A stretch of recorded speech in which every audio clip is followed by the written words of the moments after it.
Bom dia, bom dia, bom dia. Bom dia, meus amores. Tudo bem com vocês? Espero que bem, eu também estou bem. Hoje nós vamos dar sequência no Evangelho de Mateus, capítulo 8, notas explicativas. Nesse trecho das notas explicativas, vemos como o poder do Messias é demonstrado através de curas, do cuidado com os marginalizados e da autoridade espiritual sobre o mal.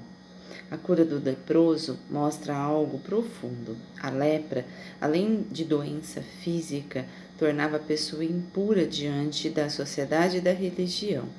Ao tocar o leproso, Jesus não apenas cura a enfermidade, mas também restaura sua dignidade e o reintegra à comunidade.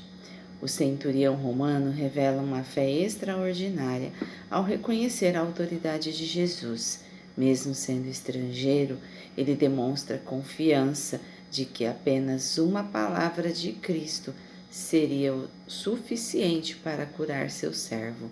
Também vemos a cura da sogra de Pedro e de muitas outras pessoas enfermas, cumprindo a profecia de Isaías sobre o Messias que levaria sobre si as enfermidades do povo.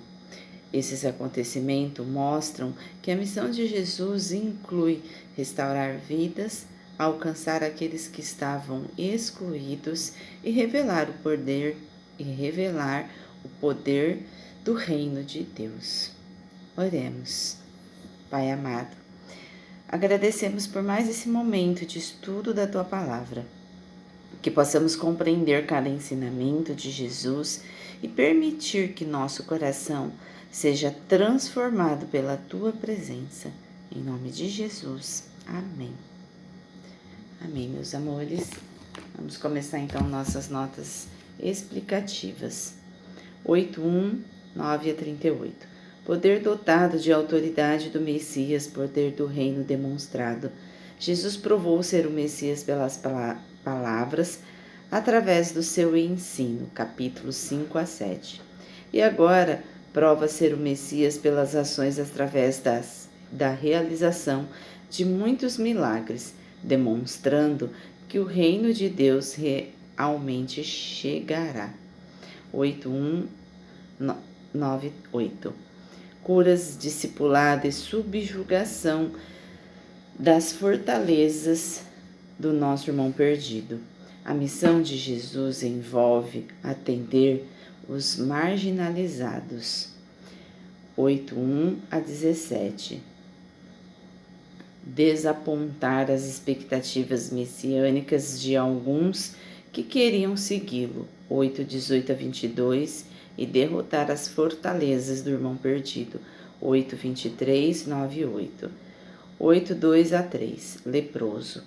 O Antigo Testamento forneceu orientações específicas para o exame e tratamento das pessoas com uma variedade de doenças de pele, geralmente chamadas de lepra, muitas das quais altamente contagiosas. Veja Levítico 13:14. Senhor é o título respeitoso que o povo geralmente usava para recorrer a Jesus por auxílio. Embora em contextos que mostram um conhecimento do fundo histórico do Antigo Testamento, também possa ter uma afirmação de divindade. Veja a nota em 1 Coríntios 12, 4 a 6. Me purificar. A lepra não era apenas uma doença. Ela tornava cerimonialmente impuro o leproso, bem como qualquer outra pessoa que tocasse nele. Levítico 13, 45 a 46, Números 5, 2 a 4 e também Levítico 15. Porém, quando Jesus tocou nele, o leproso foi curado e Jesus não se tornou impuro. 8:4. Apresente-se ao sacerdote. Jesus instrui o homem a fazer o que a lei exigia para que os leprosos retornassem ao convívio em sociedade. Não conte isso a ninguém. Jesus cuidadosamente evita suscitar um mal-entendido quanto à sua identidade messiânica, embora os milagres atestem a autoridade da sua mensagem a respeito da vida do reino. Jesus não quer atrair multidões que vêm simplesmente por causa dos milagres para outros exemplos daquilo que alguns têm chamado de segredo messiânico. Veja 9:30, 12:16, 16:20, 17:9. 8:5-7. Centurião. Um oficial romano encarregado de uma centena de homens.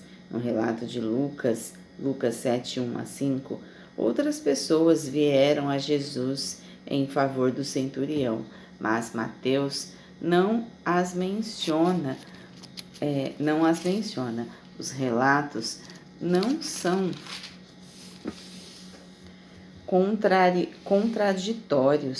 contraditórios.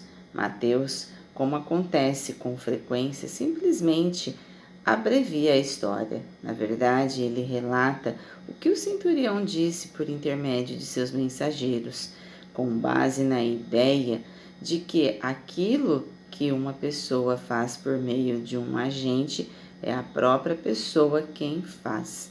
Confira a nota em João 3:17, 8:8. Dirigindo-se a Jesus como Senhor. Compare versos 2. O centurião romano revela uma notável sensibilidade para com as tradições judaicas, afirmando ser indigno de receber Jesus em sua residência gentia.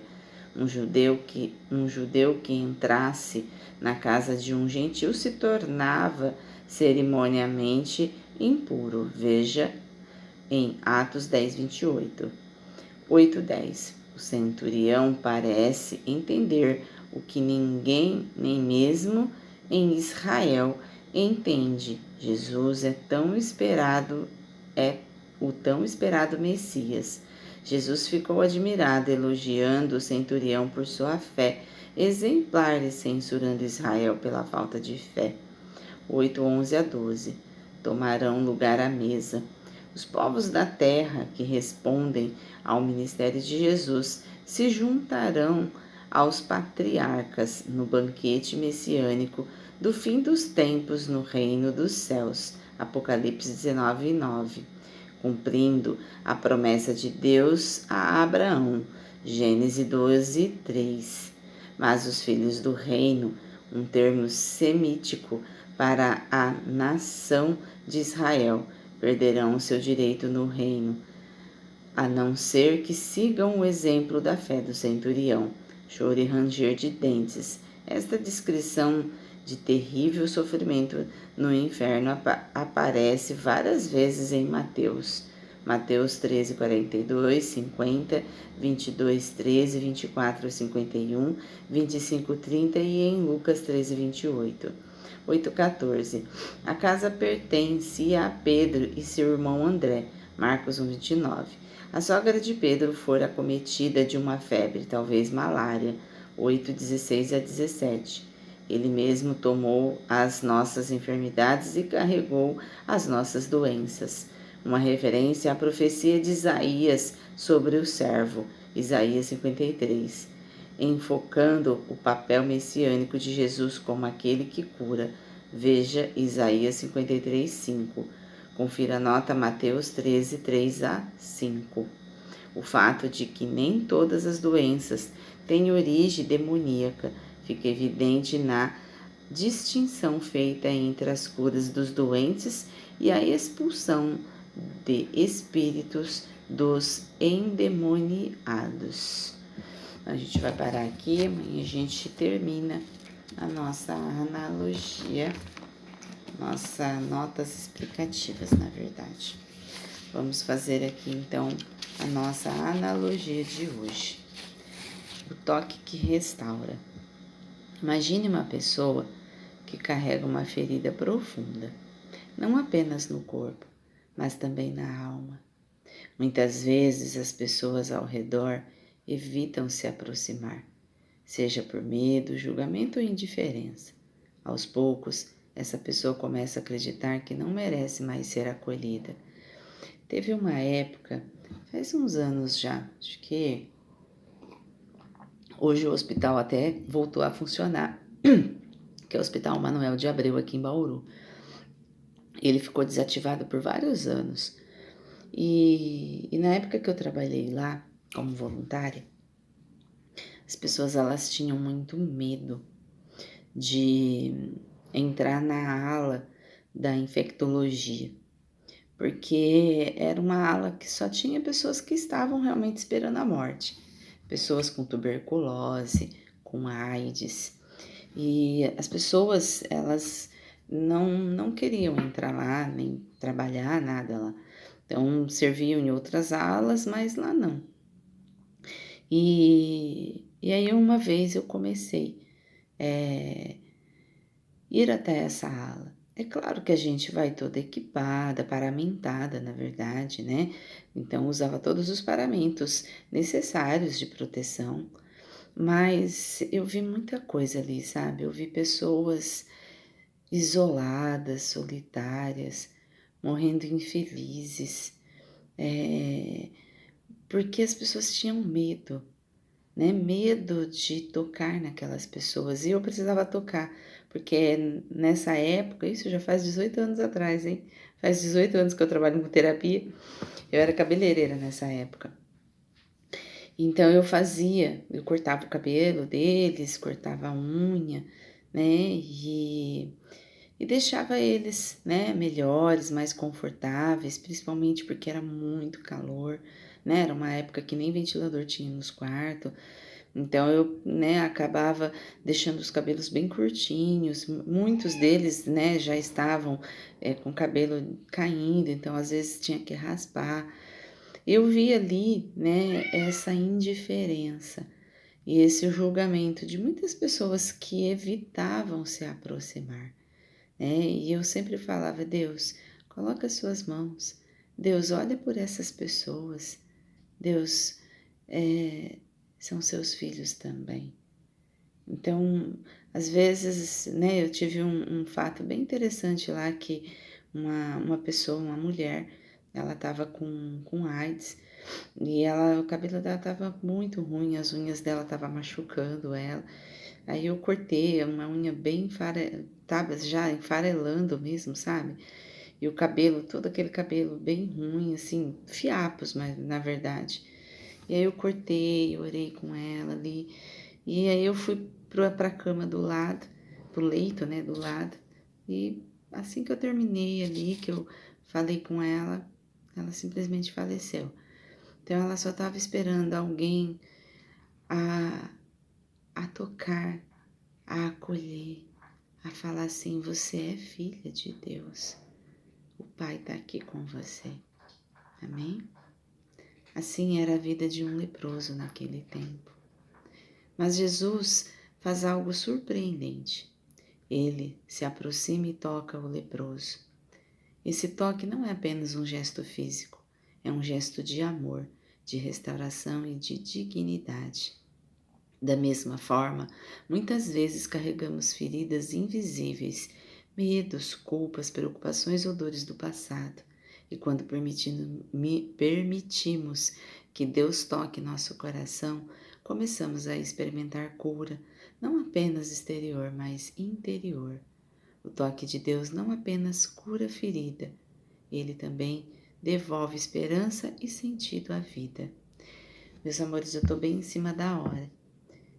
Então, reflita nesse dia. Tenho permitido que Deus toque as áreas da minha vida que precisam de cura? Ou tenho escondido minhas feridas por medo ou orgulho? Oremos, Senhor.